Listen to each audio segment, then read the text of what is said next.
Good morning, my dear students. You are most welcome in my online chemistry classes. Students, पिछली class में अपन ने SN1 और SN2 reactions पढ़ी थी और अच्छे से अपन ने उसको समझा था। आज हम लोग उसी को आगे कंटिन्यू करते हुए SN1 और SN2 रिएक्शंस के बीच में जो डिफरेंस होता है, जो अंतर होता है, उसको हम लोग पढ़ते हैं। ओके स्टूडेंट्स, हमको एक बात पता है कि जब कभी भी हम लोग किन्हीं दो के बीच में अंतर करते हैं तो बीच में एक लाइन खींचते हैं, एक तरफ एक को, जैसे कि मैंने एक तरफ SN1 को लिखा है और दूसरी तरफ दूसरे को, यानी कि मैंने दूसरी तरफ SN2 को लिखा है। ओके, और अब हम लोग इनके बीच में क्या करते हैं, अंतर करते हैं। ठीक है गाइस, ये काफी इंपॉर्टेंट है, बोर्ड की परीक्षा में पूछा जा चुका है और आगे भी पूछा जा सकता है, इसलिए थोड़ा सा ध्यान देना। चलो, यहां पर हालांकि मैंने पहले लिख दिया इनको, लेकिन अब मैं तुम्हें एक एक करके सबको समझा देता हूं। ठीक है, सबसे पहले मैंने लिखा है कि SN1 रिएक्शन यह दो पद में पूरी होती है, मतलब दो स्टेप में कंप्लीट होती है। कैसे होती है अपन देख चुके हैं। जबकि SN2 रिएक्शन, बोलो बेटा, वो कितने पद में पूरी होती है, एक पद में पूरी होती है। ये अपन देख चुके हैं, कोई बड़ी बात नहीं है। SN1 दो पद में, SN2 एक पद में कंप्लीट होती है। चलिए आगे चलते हैं अपन। मैंने लिखा है यहां पर SN1 के लिए कि इसका जो पहला स्टेप होता है, पहला पद होता है, वो धीमा होता है, वह वेग निर्धारक पद होता है। यानी कि यह अभिक्रिया दो पदों में पूरी हो रही थी, जो कि अपन देख चुके हैं, और पहला पद जो था वो वेग निर्धारक पद होता है, क्योंकि वो धीमा पद होता है। और उस पद में केवल एक अणु ही, जो कि एल्किल हैलाइड होता है, वेग का निर्धारण करता है।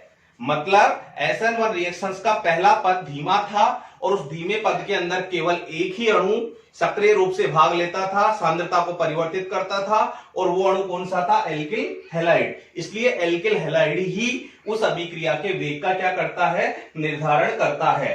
अतः अभिक्रिया की कोटि 1 डिग्री होती है। अब ये कोटि ऑर्डर वगैरह क्या होता है, ये चौथे चैप्टर में समझेंगे अपन।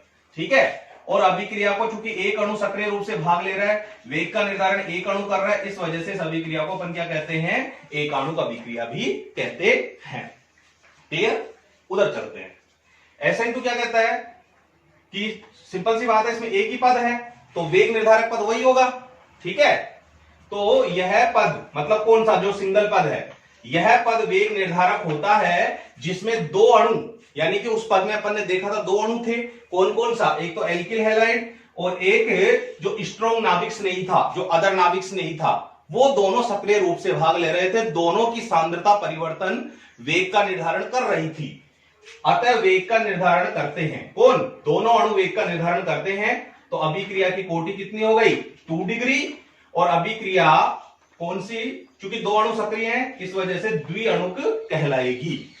आई होप दूसरा अंतर भी तुम समझ गए होंगे।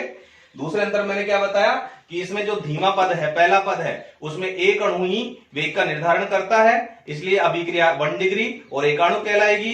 इसमें एक ही पद होता है जिसमें दो अणु वेग का निर्धारण करते हैं, एल्किल हैलाइड और अदर नाभिक स्नेही, इस वजह से अभिक्रिया द्विअणु कहलाती है।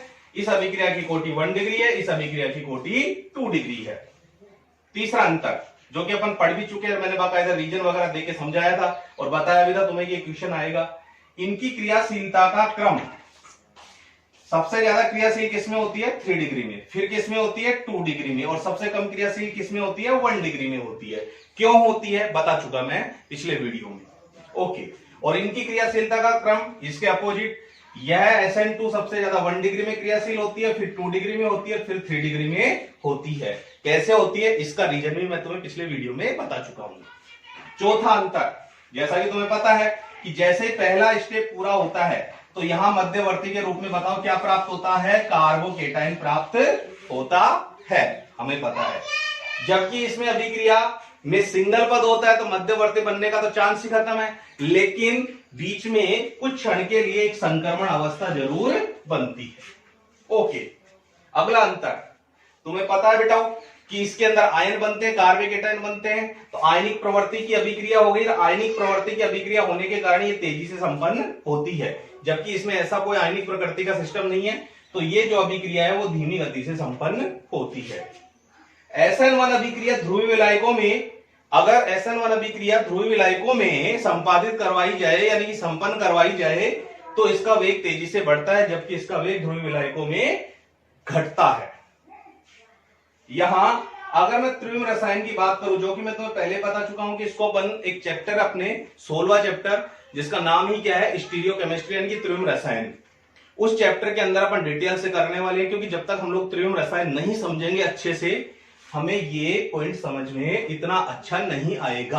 हालांकि समझा सकता हूं, लेकिन वहां पर और भी अच्छा समझ में आएगा।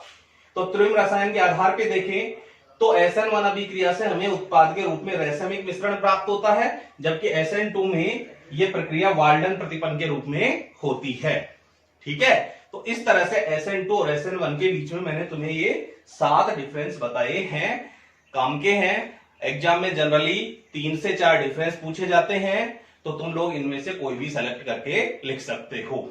आई होप कि SN1 और SN2 के बीच में तुम्हें अंतर समझ में आ गया होगा। ठीक है, ओके।